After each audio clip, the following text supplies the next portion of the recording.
This is the standard. This is Stratford. Welcome back to the wheel. Welcome to the London Stadium, where for 95 minutes Nuno Espirito Santo attempted to commit a crime against the sport of football. Let's be real, West Ham didn't turn up to play, they turned up to survive. It was a clash between Carrick's high-concept architecture, clean lines, positional dominance, and intellectual superiority, and Nuno's ambience. A low block so mind-numbingly dull it almost put the VAR officials into a coma. For a while, the boarding guys were winning. They lucked into a Soucek goal that was basically the footballing equivalent of a typo, and they spent the rest of the afternoon parking everything but the kitchen sink in front of the goal. But here's the thing about the standard. It's not just about being prettier, it's about being inevitable. In the 96th minute, the mutation finally took hold. Benjamin Šeško didn't just score an equalizer, he performed a public service by liquidating Nuno's dream of a 1-0 heist. The vault is open, the points are shared, and I'm here to tell you exactly how the smartest team in the room snatched dignity from the jaws of a snooze fest. Grab a drink, let's audit a riot. Oh, and if you are a West Ham fan watching this, don't worry. I'm sure the bus is still parked outside. You can probably catch it home. If it doesn't leak another goal on the way, that is. Now let's dissect the 50th minute. A moment so intellectually insulting it should have come with a trigger warning. Look, imagine you've spent months building a high fidelity 3-2-5 architecture. You've trained your players to move with the precision of a Swiss watch. You're filtering possession at a 61% clip, and then you get undone by Thomas Soucek. Scoring against this United side via a Soucek late run is like having your Fort Knox level security system bypassed by a guy with a heavy brick and a dream. It shouldn't happen. It's aesthetically offensive, and frankly, I feel like I've been mugged by a friggin' spreadsheet. Look at the rest defense here. Look, take a look. It's not just a lapse, it's a total hardware timeout. Harry Maguire is drawn to the ball like a golden retriever chasing a tennis ball into 4 lanes of oncoming traffic. He vacates the zone, completely forgets that gravity exists, and leaves the back post so unmonitored it practically has a vacancy sign on it. This wasn't a tactical masterclass. It was a statistical noise goal. It's the kind of goal you concede when your defensive logic decides to run a background update in the middle of a fucking firefight. We allowed a 0.10 xg chance to become a 1 reality because we stopped calculating the one variable you can't account for. Pure unadulterated clumsiness. Soucek scoring isn't talent. It's just persistence meeting a temporary lack of brain cells. It's like watching a beautiful architectural blueprint get ruined because someone spilled lukewarm coffee on it. It's messy, it's annoying, and it's a total liquidation of our first half dominance. Hey, if you're gonna concede to a glitch, at least it makes the inevitable comeback feel more like an act of justice. Now for the main event of my forensic autopsy, Axel Disasi.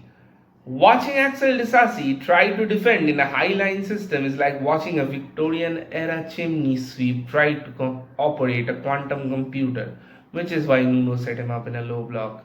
Because it's freaking painful, it's confusing, and you just know something is gonna blow up. Axel has the turning circle of a double-decker bus with 2 flat tires. He spent the entire second half dropping so deep, he was practically in the goal. He was a second goalkeeper, bro. He was practically in the ticket office, all because he's haunted by the ghost of Brian Mbomo's pace. He wasn't playing centre back, he was playing a high-stakes game of please don't look at me. And then the 96th minute, the moment of total liquidation.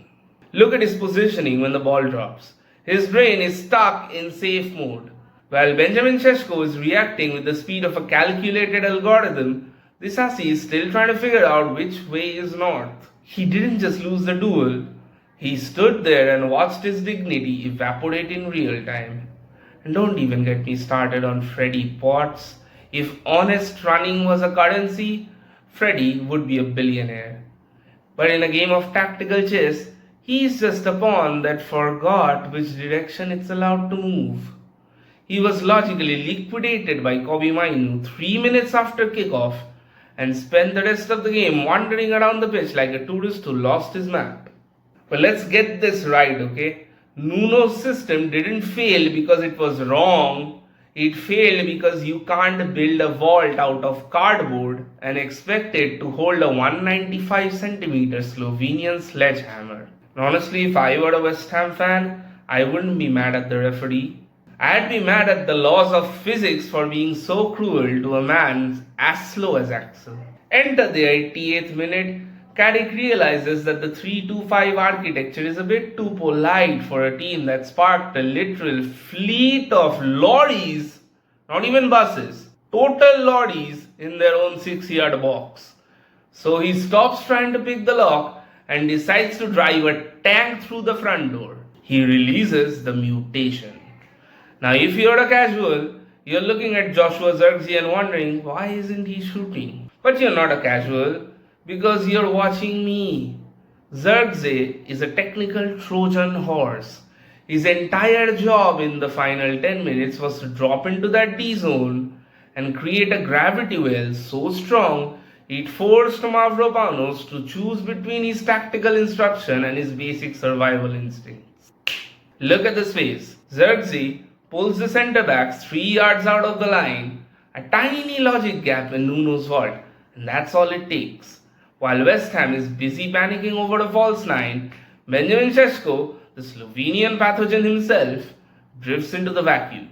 The finish wasn't just clinical, it was a liquidation, 1-1. The standard doesn't just mean playing pretty football, it means having the intellectual arrogance to change the math when the numbers don't add up. Yeah, we leave London with a point and West Ham's pride in a briefcase. Nuno stays in the relegation mud.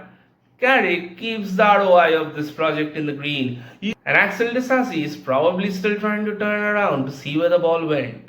The vault is cracked, the audit is closed, go home. See you for the next heist. And remember, if you're not auditing the game, you're just watching it. Which is cool, you have me. Like, share, subscribe, give your comments below. This is the Stretford Standard, signing off. Glory, glory, Man United.